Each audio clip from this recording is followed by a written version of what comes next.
That day too was completely ordinary. The man asked who gave him permission to sell here? Tell him to get out now. Again a day of scorn and persecution for merely selling rice cakes at the edge of the trader's road. The man knew this puppy would be here again. People said it was that orphan with the birthmark again. Not only is his face messed up, but his behavior is disgusting. You can tell he never had parents. An invalid with a broken leg, a birthmark, an orphan, all those words applied to him. It's good traders like them that make everyone lose money. Fucking trash. He was beaten for no particular reason, and no matter how hard he tried, he couldn't get a modicum of happiness. Until one early morning he found a thing unknown to him on the road. That dazzled his eyes. He wondered what this thing was used for. It looks like a teapot. It looks pretty unusual. He picked it up on the road where a lot of traders head west. Maybe one of them dropped it. If he sold it, he could at least earn money for food. While wiping the lamp there was suddenly a thick smoke that filled the whole place. Suddenly a rough voice came from that fog. It asked who was calling him. Frightened, the boy shouted, "Monster, what the hell is that?" He thought he was gonna make some money, and this big, fat guy pops up. He told him he was the most famous man in the world. Everybody calls him the genie from the lamp, asking in a rough, hoarse voice, what was his master's name. The boy said in a shaky voice, "Kwok Jong." Jean replied, "Master has a beautiful name." The boy surprisingly asked, "Master?" The man answered him that of course, because he was the one who let him out of the dark tiny lamp. He is now its master. Jean is ready to fulfill his 3 wishes. 3 wishes? Any wishes? Kwok Jong asked. What an asshole, he just mocked him. The guy asked, "Is there anything he can't do?" Jean replied that there is no such thing. Nothing is impossible for him. For a powerful creature like him. But there are a few restrictions to which it must adhere. Previous owners have abused the lamp, hence the restrictions. The first restriction goes like this. It is not allowed to increase the number of wishes. The second wish, related to life, is not in his will to fulfill. The guy doesn't quite know what he's talking about, does he? Murder, birth, creation, and of course resurrection are all impossible for him. And finally, desires related to free will are also forbidden for everyone. He is talking about such things as manipulation of consciousness. Of course, if he could grant any wish, he wouldn't be Jean, he'd be God. If he was so all-powerful, he wouldn't be sitting in a lamp. This is no reason to be upset. After all, it means that any wish will be fulfilled as long as it is within limits. Kwok Jong wondered what he should wish for. When he saw the book lying on the table in front of him, he said Murim warriors to himself. Suddenly an idea occurred to him. What if he had strength like true martial artists? The boy asked Jean if he could make him a master of the Murim? If it wasn't too hard for him. The boy asked Jin if he could make him a master of the Murim. Kwang Chok was so relieved that he couldn't believe his ears. Was this really possible?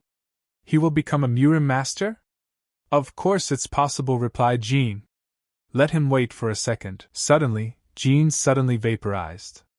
When he came out of the lamp, he said he couldn't.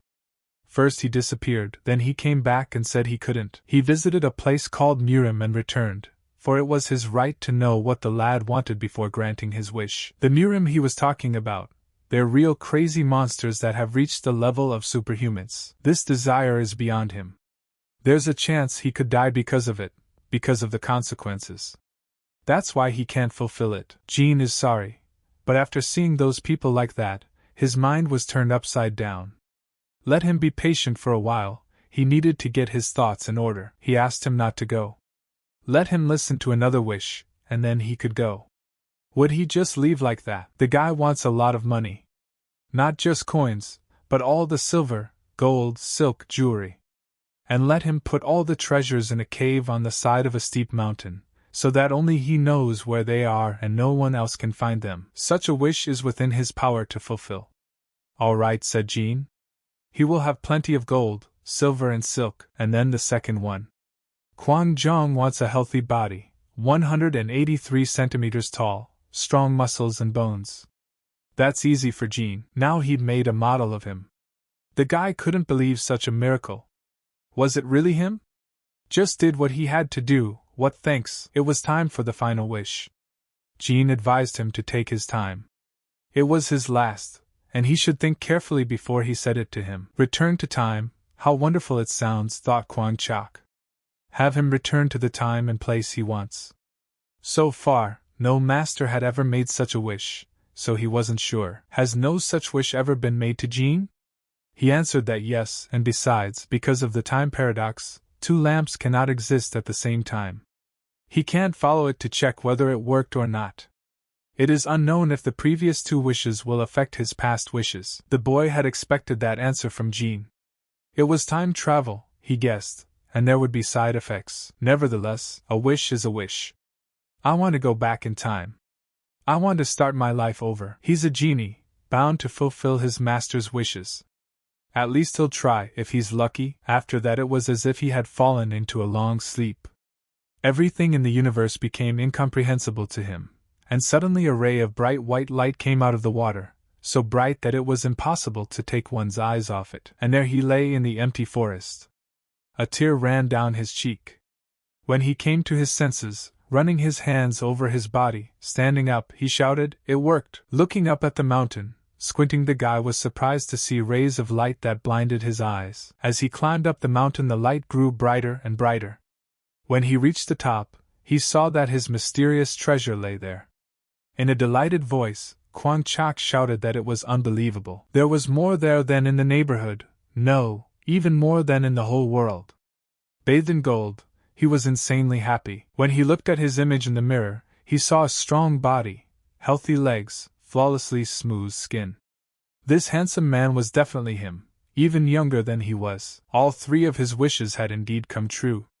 With delighted eyes, he shouted that this was great. Now he could move on to realize his plans. One day in Wonkan village in Danbang province, not far from the capital, there was silence. Kwang Jong had to leave his beautiful village to make a living and find meaning in his life.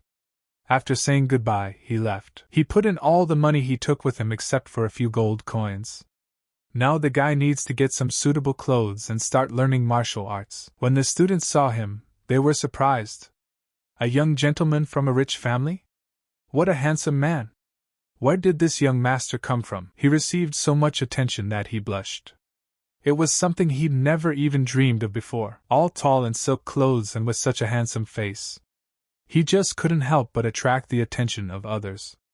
Money and looks are the best things in the world. After a while, the sacred dragon warriors changed.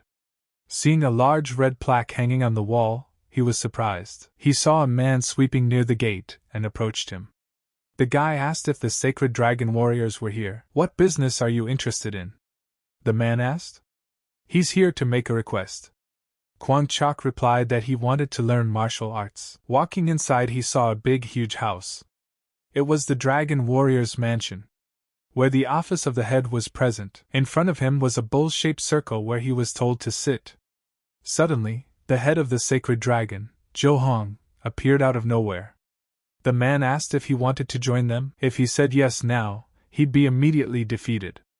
The guy said he's here to make a request. In a rough and loud voice, squinting his eyes, the teacher asked him if he wanted to ask him something. Kwang Jong would like to know what their martial arts are, and what methods they use to train here. He also needs to hide his identity for personal reasons. "Is that possible?" the man said right away. He needed to know why the kid needed it so he would know how to help and teach him everything he could. After some misunderstandings, he explained the situation. Of course it was a made-up story. Obviously he shouldn't have told the truth about meeting Jean and going back in time. Anyway, he told him so. The guy couldn't tell which family he belonged to, but all of his ancestors served as high-ranking officials in the imperial palace. So the descendants of the family had to study. This is the story of how he ran away from home because he was only interested in martial arts and not academics. A huge sort of hodgepodge of stories from the Warriors of Nurem book that was sold at a market stall, convinced that his eloquence was far better than he thought. So he's asking them to do it. They admired and sympathized as if they had heard some great story. In a loud voice, the teacher said understandably. So this is the reason that follows. Naturally he doesn't ask for it empty-handed. Slipping his hand into his pocket, he pulled out a golden exhibit and held it out to the teacher. The teacher and the subordinates were speechless at what was happening. Their eyes opened wide at what they saw. He must not be treated with undue favor. Let them treat him the same as the others. And let him concentrate only on training. His teacher understood him, and would make sure that he could focus only on training without worry, and Kwang Chok also asked to make sure that only the 4 people there knew of his identity. The man replied that he could not doubt them. Thanking the teacher, he smiled. Of course he had his doubts and had little trust in his teacher. But at this moment his life as a warrior began. However, as he began teaching, he realized that there would be difficulties. As he and his teacher climbed the mountain, sweat dripped off him and his breathing slowed. But he realized that he had chosen the right path. Contrary to the expectation that he would be able to learn the Holy Dragon technique right away, the guy didn't lose heart. He didn't know how he should go on practicing. It had been 3 months, and there was no result. The doubts were still in his mind. Dragon Rider Kwang Man-gun turned to Kwang Jong and asked him how much longer he was going to stand there. What an ignorant muscle pig. The guy said he was on his way. Hell, if this kept up, at what age would he start learning martial arts? He spent a year doing basic training. He wondered if he should drop everything and do something else. Kwang Chong followed me, Dragon Rider said loudly. The man led him to the top of the mountain. There was a training ground there. He wondered what the pig was up to. Would he just be kicked out like that? A year ago, when the mentor had asked the Dragon Rider to take over his training, he had refused because the kid had grown up in a hothouse environment, and such people usually couldn't withstand his training and gave up halfway through. He wishes it were true. But Kwang Jong had clearly distinguished himself. He was very patient and held up well. Therefore, starting tomorrow, he would officially start training him. The boy was excited and asked if it was true. The man replied that yes, but it will be much more difficult than it is now. The training will include sparring as well. The teacher asked if Kwang Jong was ready. He replied that of course he was, there was no doubt about it. He would finally be able to start studying martial arts. The day would soon come when he would become a Murim master. 1 year after starting full training, Kwang Chong was working harder than ever. Every day when he went to bed, he wriggled his muscles in pain. It's good that he's finally being trained, but it's been a year and Danjon's inner strength isn't growing. The man said that he was about to have his first fight and asked him how he was feeling. The man replied that he was in no mood at all. So what kind of fight could we talk about? The subordinate heard a couple conversations from the teacher about Kwang Chang's potential rival. His name is Sangjo Tang, and he is trained by the 3rd elder.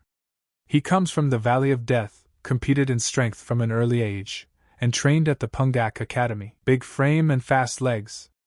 However, since it's just sparring, he won't kill him. Kwang Jong is grateful to the point of tears that he cares so much about the Middle Kingdom. Can he win without the inner strength in Danjon? Be that as it may, he'll find out once he tries. Sharp pains gripped his stomach, maybe because the fight was coming? Kwang Jong had already relieved himself, and he still wouldn't calm down. What's the name of the handsome guy he's fighting with today? Kwang Jong is rather not handsome, but looks like a girl. People were talking excitedly outside the door. It's Sang Ju Tan and his comrades from Lying Dragon, the guy thought. Sang Ju Tang hasn't seen him fight, so he has no idea what skills he has. If the head and brothers take such special care of him, doesn't that mean he's very capable? Sang Jo Tang asked. What did the man really think he was going to lose? He could right now with just one punch force this guy to crawl on the ground. At that moment, Kwang Jong comes out of the restroom stall and aggressively asks who is going to make him crawl on the ground. Kwang Jong decided not to hesitate and offered to fight right here and now if Sang Ju Tang had the courage to do so. He has been training hard. It's time to test the result of his hard efforts. Kwang Jong is ready to fight. Why are you standing there, Sang Ju Tang? Attack! Or are you scared? Kwang Chong shouted out, challenging him to a fight. Sang Jo was surprised at such boldness and agility of Kwang Chong, threatening him to remain a corpse. Kwang Jong didn't miss a moment to brag about his skills and shouted about how he could see the trajectory of the punch perfectly. With anger in his eyes, gritting his teeth, an enraged Sang Jo Tang insulted Kwang Chong by calling him a bastard. Sang Ju Tang couldn't control his emotions and decided to strike. Kwang Jong was surprised at his naive boldness and grabbed his opponent's fist, knocking him to the ground. Kwang Jong threw clear and deliberate punches, remembering everything he had learned in training. He had won the victory. With joy in his eyes and relief, Kwang Chong said that he had succeeded. At this time, the defeated Sang Ju Tang was lying on the ground and whimpering in pain. Kwang Chong continued to rejoice openly as he fully tasted his victory. His joy was interrupted by a loud voice as someone shouted, "Enough!" The head and his subordinates suddenly entered the room. He looked at Kwang Chong in surprise, and he realized that he had overdone it. After this incident, Kwang Chong was called on the carpet to explain himself. However, instead of condemning him, the head praised Kwang Chong and said that he had amazing results. Kwang Chong did not believe these words. However, the head convinced him that he would achieve great results with his diligence.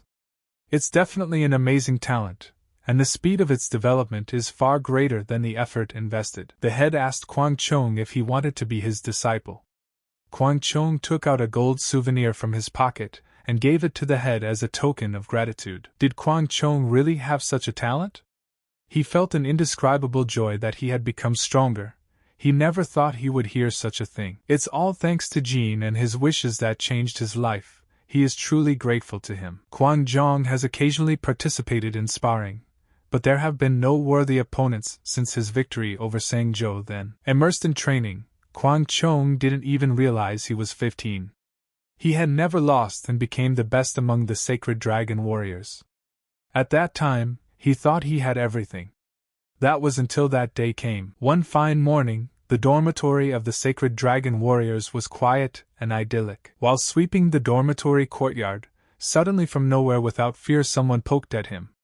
"Is this the Sacred Dragon Warrior Academy?" The kid sees her for the first time and she pokes at him without fear.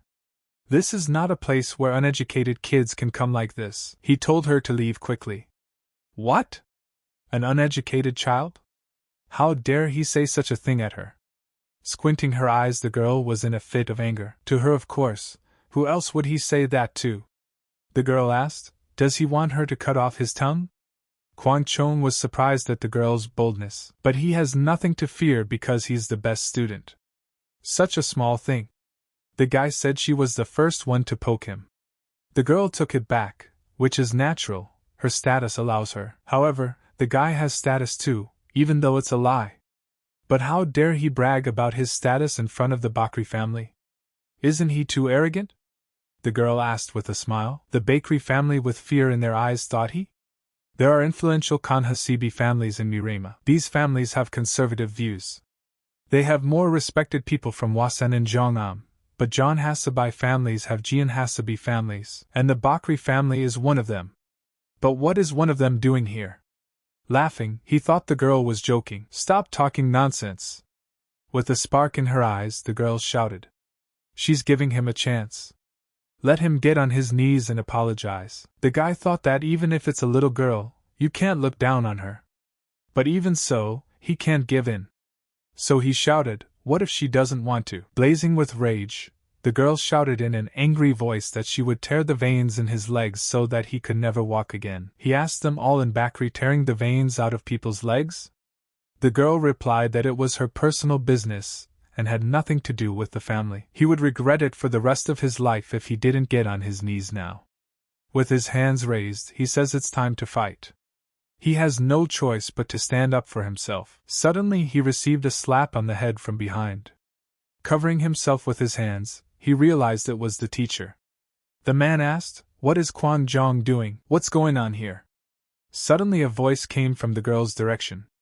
She replied that there was a fool who was not afraid of the fury of the sky. She was going to teach him a big lesson. Kwang Chong said angrily, "If she's going to say something, let her say it right." The teacher put his hand on his head and pushed him down on his knees. The teacher along with the foolish boy bowed their heads to Mr. Gong Wu Bakery and Mrs. Jen Bakery and asked for forgiveness. With hatred in his eyes and resentment, Kwang Chong resisted. The teacher told him to stand still. Mr. Golem Bakri told the teacher that there was no need, let him come up. The children were just being a little spoiled, so there was no need for that. The teacher said that such generosity of Mr. Bakri he would not forget for the rest of his life. Kwang Chong couldn't stand up because of his pride, not having the courage to accept that he was wrong. while the teacher was already introducing Mr. Bakery to the Dragon Warrior dormitory with a smile on his face. At that time, Mrs. Bakery looked at Kwang Chong with hatred and was upset that he didn't get what he deserved for disrespecting her. She called him a jerk and smilingly left. Kwang Chong thought that there was a good reason for such an important family to come here. It's going to be a martial arts competition. It's a sort of demonstration of superior strength, and a test of the strength of other schools and clans. If, of course, he is right and such a contest takes place, he will surely repay this humiliation twice over. Not much time had passed. Just as he thought, a competition was opened between the Dragon Warrior School and the Bakri family. It was the 20th battle, and the Dragon Warriors had never won. Surely this is Bakri's well-deserved glory, he thought. Even if it's a famous family, they're still the same age. He didn't think the difference would be that big. But still, if the guy wins, the atmosphere might change in a moment. If only Kyunglao Bakery can win. The girl stood up from her seat and looked at Kwang Chong in the crowd with anger. They say that anger fades, but it didn't in this case. The girl approached Ju-hoon and asked if she could fight once. He said of course she could. Then she wants Kwang Jong to be her opponent. The guy saw that and thought, what is she talking to the teacher about? Suddenly, the teacher stood up and called his name. He said that he would fight Lady Jen Bakery in the next fight. Let him consider it a great honor. Here comes the perfect chance, he said with a smile in his eyes. If he wins now, the situation will change dramatically. It's time to see what Kwang Jong can do. Suddenly, a mentor came up to Chan and explained that clothes could block the sharpness of the sword a little, but would not protect against cuts to the skin and bones. The mentor warned Chan to be careful and if he wasn't ready to continue, to immediately say he was giving up. Jong assured the mentor that he could handle it, and asked him not to worry. Standing face to face, hatred blazed in the ring. Was she really thinking of fighting with a wooden sword? Well, that's just the way it is. You should thank her uncle for that. If it wasn't for him, Jen would have put Chan to death a long time ago. The pain of a real sword is short, but a wooden sword is strong and lasts longer. Actually, even a wooden sword is a shame to waste on him. Jong isn't worthy of fighting with Jen. What did Jen say with indignation? Chan asked. Suddenly the referee mouthed for the two of them to stand up properly. And the long-awaited gong sounded. Let the duel begin. Jen's eyes burned with rage, so much so that she rushed straight into battle after the race. She swung her sword and dropped Kwan to the ground. Kwan was surprised to see such anger. What just happened? Kwan thought. Jen smiled and shouted for him to get up, because this was just the beginning. She was so fast and agile that he didn't have time to see the blows. Once again, Kwan was on the ground. This is impossible, he thought to himself. Kwan has worked so hard. But the difference is so great. After that, he just kept getting beaten up. There was nothing he could do in front of her. He thought he had grown a lot, but in the end he was just a frog at the bottom of a well. The girl told him to beg for mercy. She would spare him and the fight would be over.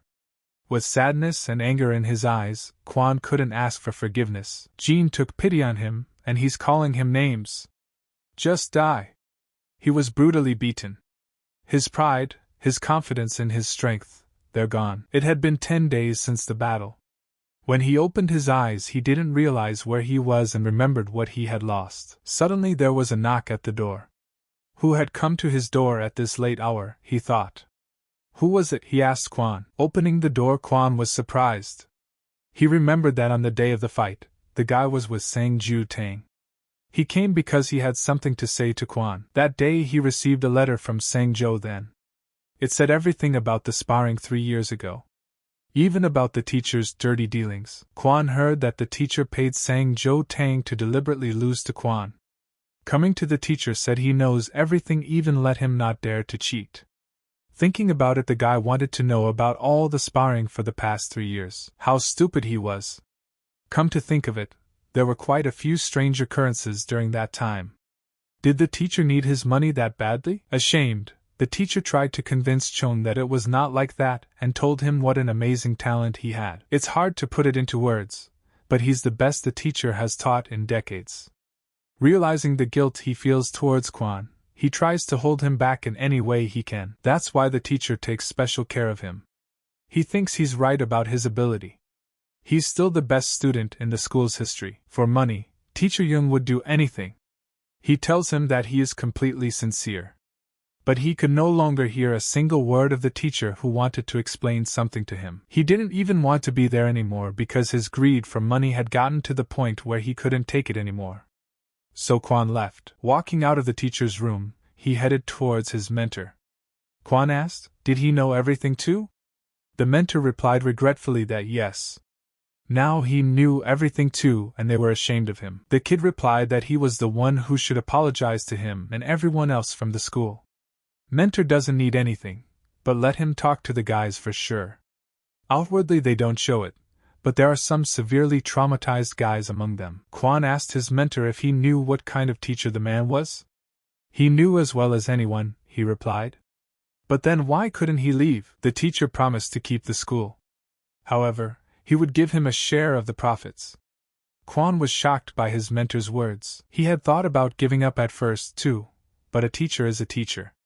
How could he leave the man who had been his mentor and walk away like that? And far more importantly, he wants to nurture the school, to make it the best, even beyond the province of Dunban. No money, no support. A place where everyone will have an equal opportunity to learn. What is Chan going to do now, leave? Asked the mentor. The boy said yes. But he hadn't decided where. With sadness in his eyes, the mentor said goodbye to Chan. When he entered the courtyard, Jong turned to the man and asked if Gwaejman was here.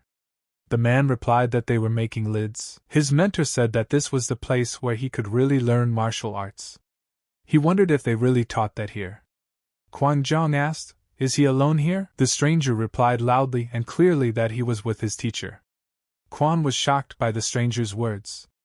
What kind of teacher could there be in a place where pot lids are made? Do you really need a tutor to make lids? Kwon asked. The stranger did not need a tutor to make lids, but he learned martial arts from a teacher. With sadness in his eyes, Kwon realized that this was not Gwaegagan. Puzzled, the stranger asked the martial art of the cover. Suddenly the door opened and the teacher appeared.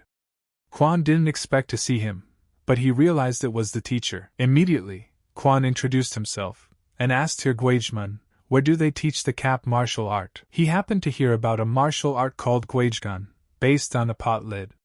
It focuses on defense, being at the height of its popularity. This martial art is practiced by the best masters in the world, a true art inferior to God's steadfastness, Kwon said to the teacher. Hearing this, the teacher replied that he was well informed. With the teacher's permission, Kwon Jong wanted to learn from him. The teacher asked him if he wanted to study Gwaegagan. Out of joy, the teacher said, what just doesn't happen in this world? The student asked the teacher, did he just have a sister in training? Nothing has been decided yet. He's not happy yet, the teacher said. Kwon stood there stunned, thinking about which sister he was talking about. The teacher looked at Kwon and said that he looked so weak. Would he be strong enough? As you can see, the state of the school leaves a lot to be desired, so he'll have to make pot lids, and then he can study. Kwon saw that the poverty here was glaringly obvious. So the fool is being exploited here too, the boy thought. That won't do. But he would try to trust his mentor's advice. When the teacher handed him the scroll of gold, he was frightened. Kwon saw that the reaction was no different from the previous teacher. The student was happy to have a little sister. But before that, the boy would like to see Gwaegagan. The stranger was happy to show him around. To not be fooled again, Kwon needs to see what this martial art is all about. So he knows if he needs it or not. It takes half a day just to lift the lid. Would it really work, he wondered? Suddenly a student shouted that he was ready. Seeing the strength in his disciple's eyes, Kwon was surprised. Suddenly, a wind rose up and the ground began to shake. The impact raised dust that the disciple couldn't even be seen. Kwon was delighted by what he saw. His teacher asked him how he felt about it. Abo was nervous and couldn't show his strength, but he could do more. The teacher whispered in his ear that it was a real martial art after all. He asked Kwon if he was ready to learn Gwaejangan. When he held out his hand to the teacher, he said he was ready. With a bow, Kwon entrusted his life to his teacher. But in his mind, he was only thinking about honing his skills and defeating Jen Bakery. For 3 months, he repeated only the basic training, which was no different from the previous school. There were cheers and taunts from the standing crowd for Kwon Chung to work harder. His teacher had told him that his muscles and bones were not good at all, so basic training was necessary. Fortunately, this difficult training helped Kwang Chung a lot. Chi quickly began to accumulate in the empty danjian, after which he began training fully. As an aside, Kwang Man-gun's mentor had been training in Gwaejman for a while himself. He claimed that he had quite a good talent. A year passed like that. A student named Abo said he wanted to go home. When the teacher stopped the boy, he handed him a bag of coins and said that it was his salary for this month. Abo was very happy, but the teacher instructed him not to spend it all and bring it home to his mother. Kwang Jong asked his teacher where Abo was going. The teacher explained to him that Abo always goes home on days when there is no training. Kwang Jong was very surprised at this. Didn't he live there? The teacher explained to Kwang Chung that if you walked down the country road, there was a poor man's village where Abo's house was. He asked Kwang if he had ever been there, and Bo still called the kid sis. Does the teacher think he wants to talk to him at all after that? Smiling, the teacher replied that the boy wasn't doing it out of malice. Maybe so, Chung thought irritably. Kwang asked the teacher if Abo had a house. Did he have a family? Yes, the teacher replied. He revealed that single mother to 6 siblings. The next youngest brother after Abo is Yun Bo, who became the deputy head of the merchants at the age of 20. He is obsessed with counting, and the other siblings are very smart. They learn to read and write, but it costs a lot of money. So Abo's mother also works day and night. Everyone is trying so hard, said Kwan. Yes, confirmed the teacher, and that's why you, Kwan, can't stand idle either. Kwan asked, what does that mean? The teacher pointed out a mountain of caps to Kwan, and ordered him to put them on and run 30 laps today. The guy replied that he had gotten Chi, right, and he was suggesting he run? The teacher said instead of 30-40 laps. Chan understood, and would be back soon. After that, Jong also continued his training with Gwaejgan. Every day, Jong worked hard and followed his teacher's advice. Soon he didn't even notice that he had grown up, and so it was a normal sunny day. Kwan was meditating before practice, and the teacher was enjoying the peace and quiet of today. Suddenly, Kwan had a thought and shared it with his teacher. He couldn't believe and realized that his Chi and Dan-jan had become so much more. The teacher explained to Kwan that it was obvious, because he was always practicing, so wasn't it natural? Kwan doesn't want to admit it, but he thinks it's a great martial art after all. Suddenly, Kwan felt a sharp blow on the back of his head. It was the teacher. Puzzled, the boy asked why? He replied, it was because Chong didn't want to recognize it as a martial art. And this was despite being a 28th generation disciple. Kwan realized and admitted that he had overdone the expression. The teacher said that there had been times when there had been more than 10 Gwaegegen students. Chong was surprised and wondered if there would be 10 of them now. The teacher continued, Gwaejgen is such an incredible art that the strongest master in the world personally asked the 17th generation to teach him Gwaejgen once upon a time. After that, in front of everyone, the master bragged about his achievements and showed his skills to the world. This is unbelievable, Chong thought, and asked the teacher why it was like this now. Chong felt embarrassed and really didn't understand why there were so few students now. With a slight sadness and joy in his eyes at the same time, the teacher said that he had Bo and Kwang Chong. Wasn't that enough to stay afloat? Enough talking, it's time to run, the teacher said. Not a day's rest, Kwan replied with a grin. Suddenly, loud cheers could be heard. Elder! Elder! Jiang Ajusi ran up to Chong and asked where the elder was now. Zhang said he didn't know and asked what was wrong. He replied that there was trouble, and Bo was in mortal danger. Chang's eyes were filled with bewilderment after hearing this. Why is this all happening in the teacher's absence? Kwan thought. He didn't understand where to go. At this time, a large crowd of people and a huge pandemonium of dust had gathered in the village. Kwan had no idea what was happening. The guy thought, Bo, is this the very face of Kyungla Bakery? He was injured and was holding on to his younger brother. Was it all her doing? She said she thought he was just a fool. But he must have been trained in martial arts somewhere. And Bo yelled at her not to touch his brother. Gana Bakri replied that he should have just followed her quietly. And anyway, his brother wasn't the problem here right now. Let him see what he had done to the warriors of the bakery family, and now he too should be punished. And Bo only asked me to take him away. The younger ones are not guilty of anything, they are very kind people. She replied that's why she said to follow her voluntarily.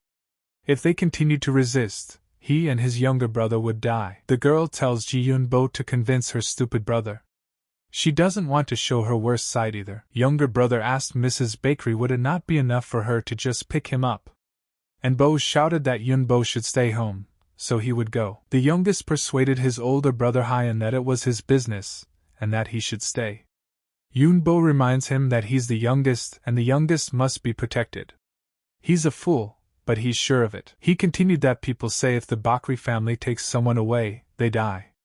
Either tortured to death or released as a fool like him. Yunbo is smart, he can't become a fool. Words they don't understand, so taking both of them away. She was too cruel to leave either of them, so she decided to take both of them. Jean warned the brothers that if they continued to resist, the family would suffer as well. Jean ordered to tie up both brothers, and if they started again, to cut off the little ones' heads. Suddenly from the crowd someone shouted to stop. Jen was surprised at the man's boldness. When she turned her head to the side, she saw a guy asking her to stop now. Mrs. Bakri asked who he was. The man replied that didn't she recognize him? The girl said why should she know some poor man. Seeing the pot lid in the guy's hand, she laughed and asked, are they from the same gang? Recognizing him, Jen said dragon warriors then, I see what you mean. What a fool you are, you're still meddling in the wrong places. After telling Bakery that his Hyung was in trouble, shouldn't he help? She laughed and asked, did he switch from the Holy Dragon Warrior School to a cap martial art? How much Jen was hurt that she had beaten him up, so he decided to train for that. Looking at her, he realized he still didn't have the strength for revenge. Kwon asked Jen to release Hyun and his juniors. With astonishment, Jen asked why she would do that. Without thinking long, Kwon said that the lives of ordinary people depended on it, and begged her to do it. Who does he think she is? Jen is already pissed off enough that she had to visit this lousy village since this morning. Turning to the servants, she ordered them to tie them up quickly. Suddenly a wind appeared out of nowhere. Turning back, Jen saw her servants who were lying on the ground and didn't move. The brothers were surprised at what had happened. Kwon stood in front of them, covering himself with a lid. The boy asked, what's Bakrai's problem? What's she going to do now? The brothers were surprised at what had happened. Kwon stood in front of them, covering himself with a lid. The boy asked, what's Bakrai's problem? What's she going to do now? With anger, Jen shouted, have you lost your nerve? With a smile, Kwon thought as his body moved forward on its own. There was nothing to be done, right or wrong. Kwon asked Jen if she remembered what she had said 3 years ago. Ms. Jen was surprised by the question, because she did not remember what she had said then. She threatened to tear the veins in his legs and make him an invalid. The girl replied that she remembered, but the teacher had intervened then and saved her, so she only beat him with a wooden sword. Jean asked does he want to try it now? Kwon replied that yes, in return if he won, she would just leave. The girl laughed and said that he had already shaken the last of his brains. She agreed to his terms. The guy said since she agreed, let her keep her word. Becky replied that he shouldn't worry about it, her family always keeps their word. At some point, the girl disappeared from sight. Taking her sword in her hands, she rushed into the fight. Kwon missed her blows time after time. Is there still such a huge difference in strength between them? Kwon Chong realized that the gulf between them had become even bigger, and this was after all the training processes. In the end, Kwon loses this battle again. He lies alone on the empty road and realizes that he couldn't save Hyun. When he woke up, he saw his teacher crying in front of him. He saw Kwon awake and thanked him for waking up. The teacher explained to Kwon what happened after he lost consciousness. First, a doctor was called in to try to heal Kyung-ah's cut muscles. The Bo family left with an acquaintance of Yun Bo's, a man named Shimgi Bayuk from Yunha Sword from Jeonnam province. Of course Hyung thought the injuries were his fault, so he refused to leave, but his teacher managed to convince him to leave. And of course Bakery's family had already crossed the line into greed. Things between Hwasen and Jeonnam started to heat up. The two Chung-ha Sibi couldn't be defeated by force, the teacher said, but they pressured them using the financial power of the merchants, and that's how it happened. That's why the head of the merchants was angry with Yun Bo. After the two clansmen knew about this, head Bakery personally bowed and apologized to the Hwasan and Jeonnam elders, and officially announced that he would no longer put pressure on the merchants. With tears in his eyes, the teacher apologized to Quan. Originally, his body was very weak for learning Guaigagan. But he was greedy. He was greedy for gold, so when the boy wanted to learn martial arts, the teacher didn't stop him. He apologized for everything that happened to him. It was all his fault. Quan Zhong replied to the teacher that he had nothing to apologize for. He was already in trouble with that bakery girl. If he hadn't accepted him, Quan would have gone and studied somewhere else. Besides, what he was able to learn from his teacher was not some low-grade art, but Guaigagan. Rather, it was a great good fortune to have met him and Hyung. Hearing such nice words from Kwang, the teacher cried with happiness. The boy patted the teacher on the shoulder and told him not to worry so much. His muscles would recover, and he could start practicing again. Wiping the tears from his eyes, the teacher replied to the boy that all was right. You can always do it again. Then the boy had a sudden realization. That's right, he had forgotten. Quan Zhong had originally gone back in time, hadn't he? Then he could meet Jean again. The boy decided that as soon as his body recovered he would find him and make wishes. It's too early for him to give up, Kwang Chong thought with a smile on his face. Let Ginny wait for him, he's getting close. It took about a year to heal his wounded body after the battle with General all this time. Only the teacher was around. They sometimes argued but still got along well. If he had a family, it would probably be the same. His mentor told him that he had poor control over his body and revealed a method. Thanks to this, Quan Zhong was able to discover additional inner strength. The time came when he met Jean in the past. The teacher asked, is he really going alone? The boy replied that yes, he would go back to his homeland. Teacher doesn't know how long he has left, but he can take care of the guy. Quan Zhong says he's saying that, or maybe he needs money again. With what the guy left behind, the teacher and Hyun and his family have enough to last the rest of their lives, don't they? The teacher replied that this was no time for jokes, so they would go together. Shaking hands with the teacher, Quan said he had something to do, so let him trust him and let him leave. The teacher wouldn't be able to stop him anyway. So, he managed to barely calm the teacher down and leave. After a long journey, he finally returned to the village where it all began, and where he found that beautiful lamp. When he reached the village he saw that it was the same then as now. He wondered if Jean would remember him. If he does remember, according to the rules, Quan Zhong can't make a wish anymore. But on the other hand, if he doesn't remember, he'll have a chance. However, it seemed very strange to him. Why couldn't he see the lamp? Then he definitely found it here. And the timing is right. Did something go wrong? Not seeing the lamp, Quan Zhong began to feel nervous. He thought, this isn't the way to go. It seemed strange to the guy. What were the merchants doing there at this hour? Turning his head, he saw her. Taking the lamp in his hands, he went up to that very cave. After rubbing the lamp, Quan Zhong saw Jean in front of him. He asked him if his boyfriend had fallen in. Jean asked to grant him his 3 wishes, he would fulfill them. The boy was happy because Jean didn't recognize him. Jean turned to his master and told him not to delay, and to make his wishes sooner. Frightened, Quan thought, did Jean realize that he had gone back in time using a wish? After all, he wouldn't be allowed to make them again. The boy was afraid that Jean had spotted the treasure in that cave. What a fool he was to make wishes in this place. Jean pointed his finger at him and asked, is he a rich man? Even if Jean wanted to give him such wealth, he would have to put a lot of effort into it. But that also meant he wouldn't be wanting money. Quan decided to pretend that he was seeing him for the first time. After that, he did the same thing as the day he first met Jean and listened to the rules of wishing. Jean asked the host if he understood everything. Quan Zhong replied that yes, he understood. Then he can start puzzling. Jean stopped the boy abruptly. He asked what was the matter. He replied that let him think it over well. It was his only chance to make wishes. Quan Zhong told Jean not to worry, he had already made up his mind. Jean wondered what his wishes were. His first wish, a talent for martial arts. He wants to be talented. The kind of talent that is granted by the heavens themselves. Jean didn't understand the guy. Only Kwang Chong decided to explain to him, as he told him not to say anything. He's the almighty Jean, after all, and can get any information he wants by himself. He disappeared, but before he did, he asked the guy to wait a second. Did the wish really work? When Jean appeared, He replied that unfortunately he couldn't fulfill that wish. Kwang Jong thought so. He apologized to his master and asked if he had any other wish. Then let him make him an overflow of yin or yang in his body, or open up the flow of energy through his blood. Jin replied that neither of those things were possible. He motioned for Chan to listen. Jin looked at those people. They were just incredible monsters. He is the almighty Jin and should fulfill his wishes. But he is too weak to realize things that are related to Mirim, martial arts and Qi. Kwang Jong wondered what he should wish for then. Jin replied that in return, he could give him a body for the ordinary arts, and the blessing of a god that gives energy.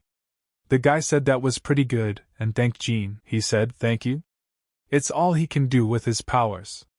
However, whatever he wished for, Jin would grant any second wish he had. What does he need right now, Chan thought? The secret of the ascendant martial arts? Or a miraculous cure for everything? And then he remembered that he wished he had a special ability to escape quickly in a crisis situation. Jin didn't expect such a wish. Quan asked, "What's the big deal? Didn't he himself say that Mirim was crawling with monsters? Then it doesn't matter how many martial arts he learns, because it's useless against them." Smiling, the guy asked him, "Can't we?"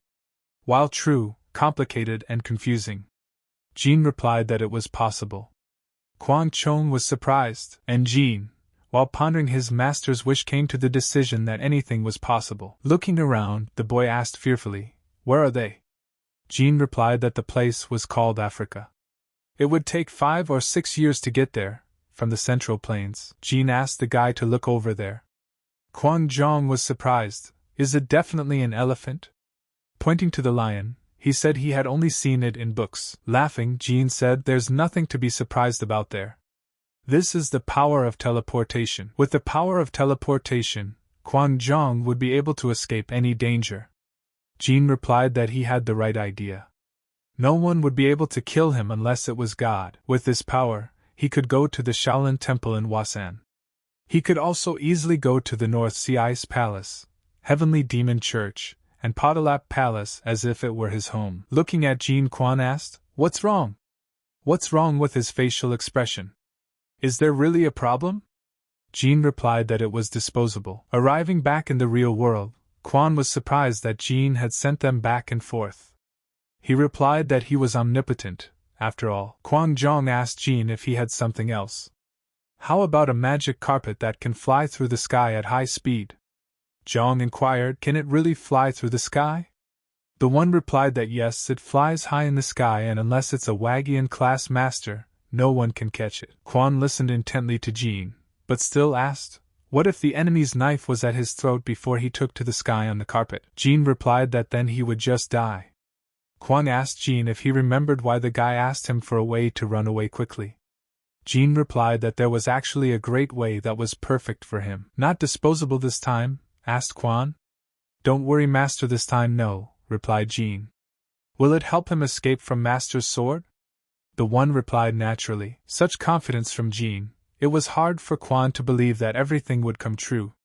To begin with, Jin asked his master to look over there. Turning his head to the side, Kwang Chong asked, "Is that a white horse?" Jin replied that no. "It's just a mythical unicorn from the legends." Jin said that everyone is wary of the unicorn's existence, but its intelligence is exceptionally good. In addition, he can move with incredible speed, so no other creature in the world can move faster than him. And on top of that, he can heal and poison people. Before he could say anything, Kwang Jong interrupted Jin. He asked what was wrong. The guy replied that he was a little concerned about such a detailed explanation.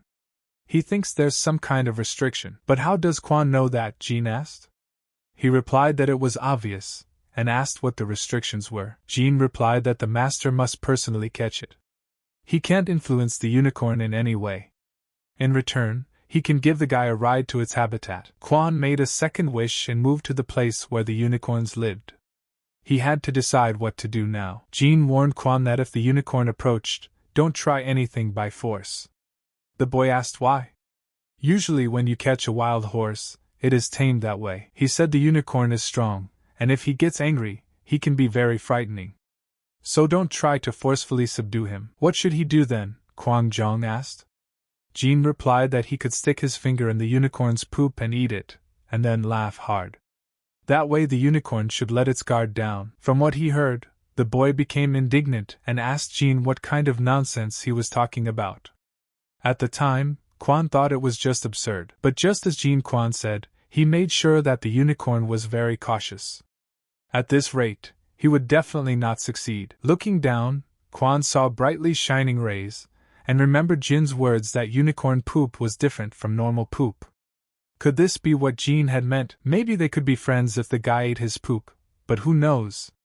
Taking the poop, he strongly discouraged himself from doing it. To get the unicorn, he would do anything. He slowly brought his finger closer to his mouth. What he saw made the unicorn feel sick. Not understanding the guy's intentions, the unicorn ran towards Kwang Chong with rage in its eyes. The boy realized that something was wrong with him. The unicorn kicked him with all the force of its hooves, which sent him flying straight into the river. When he got to the shore, Kwang Chong thought that he had definitely lost his mind. How could he believe Jin's words? From that day on, he was no longer Kwang Chong, but Man Chong, the poop-eating Man Chong. Abruptly the boy saw bright rays of light. He didn't understand why it had already started. It was time to go back to his world. Quan found himself on the ground. The first thing he did when he opened his eyes was to think about where he was. He had not yet tamed the unicorn, and Jean had suddenly granted him his third wish. Remembering Jin's words that going back in time required a lot of strength, he replied that he would give it a try. Of course it was good that Kwang Jong went back 5 years, but the unicorn.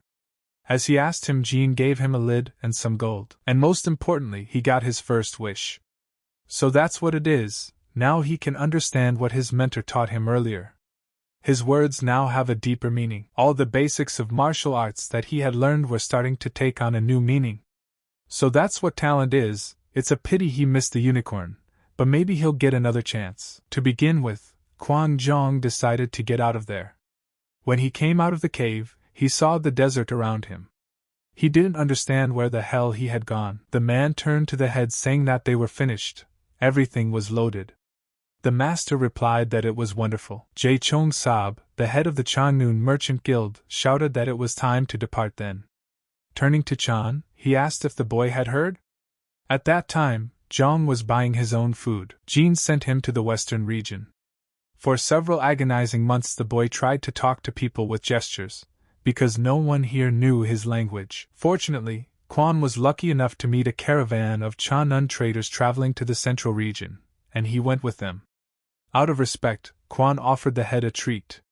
The head laughed and said no need, let him eat more himself. As they traveled eastward, Quan trained and also had to fight bandits. So they traveled along the Silk Road and approached the central edge. There were already rumors about it. They called him Ghost Girl. He shouted with anger for them not to call him that. The guy was just fighting bandits to survive. The head said his fame went from the west to the central region. The head replied that he has no idea how he got there. He doesn't want to say it himself. Everyone back home will be surprised. Quan Jong asked why. By the time their caravan gets to the center, there will be others there. A gathering of people curious about what the West is all about. And when people find out that the ghost girl has traveled the last leg of the journey with them, there will most likely be a crowd near him. The more the head looks at Quan, the more surprised he is. Quan is very mature for his age and is always deep in thought. Quan thanked the head for such a compliment. The man replied that it wasn't just words, he meant it sincerely. The head asked Quan if he had a fiancée or a girl he had feelings for. Without hesitation, Quan replied that no, nothing like that. The head asked, is that true? Then, would he like to go to his house? He would introduce Quan to his daughter. The boy wondered if he was jumping from topic to topic too much. The Dujen Il Guild's flying sword shouted to the head that there were robber brigands on their way. They are traveling in groups on horses. The head was surprised that they were already in their territory. He said not to worry, he would deal with them.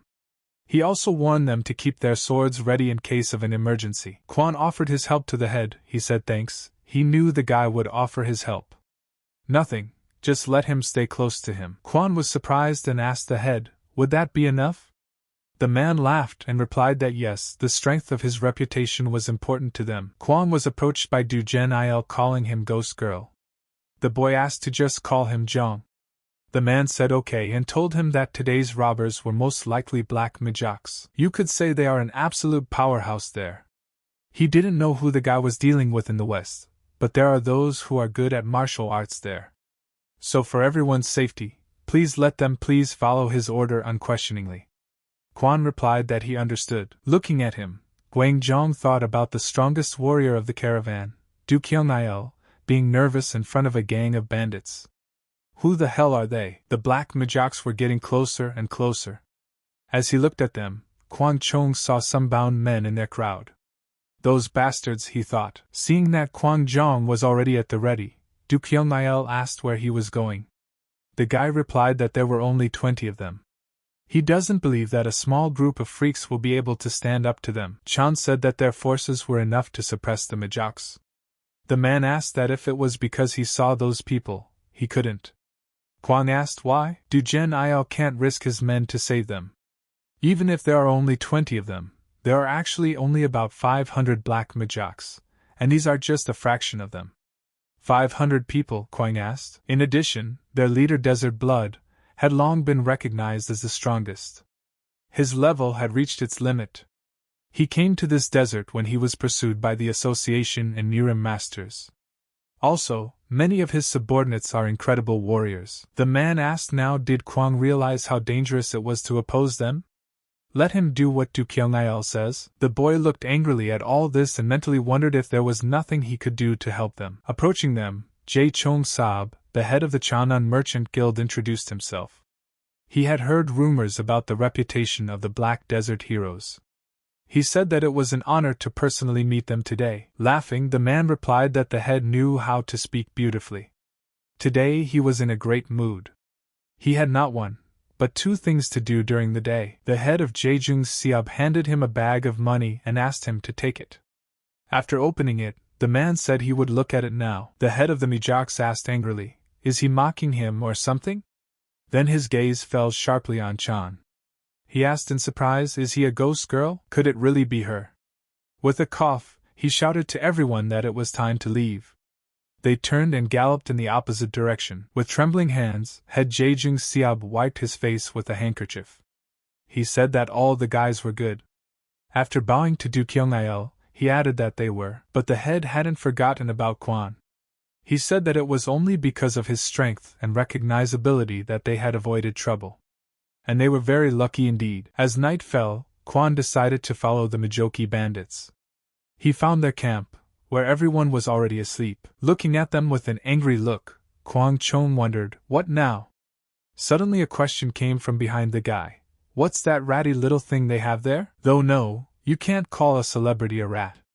Right, he asked the ghost girl. The man turned to the deputy. Just as their leader had said he was following them, the deputy replied that was correct. Kwang Zhong wondered, did they know he was coming from the start? Turning to Chan, the deputy said that it was late at night, can't he just leave for good? Hearing those words, Kwang Chong threw his cover. Laughing, the man said the boy had scared him. He could have died, after all. Kwang Chong looked at him angrily, and realized that he had managed to dodge. So that's why the leader said you gotta be on your guard with this guy. It's not gonna work, you gotta hit him once before you let him go. Before he could say anything, Kwang Chong had already started attacking again. After hitting the target, he said that he was aiming accurately this time. The deputy called him an ignorant boy. He asked his men why they were standing up. Let them all attack him together. Not confused, the guy, thanks to his cover, managed to reflect all their blows, despite the fact that there were a lot of them. Calling him a bastard, Agu ordered him killed. Harder blows followed on their part. Defending himself, Kwang Chong thought that until all the people were saved, he couldn't lose to that damn bastard. Through pain and labor, Kwang was able to handle almost all of them. But there were still a few more to go. The deputy saw his defeated men and became furious. Calling Kwang a bastard, he asked how the guy dared to beat up his juniors and said he would personally kill them himself. The boy could not raise his hand. Was this really the end, he thought. Now Kwang Chong was once again unable to accomplish anything. Suddenly Agu's head fell from his shoulders. He heard a woman's voice asking if the guy was alright. A girl appeared in front of him. The men asked Hyungnim what it was. In one deft move, she got rid of them as well. Kwon didn't realize what was going on around him. He had to work so hard, and she took out two of them in one move. Who the hell is this girl?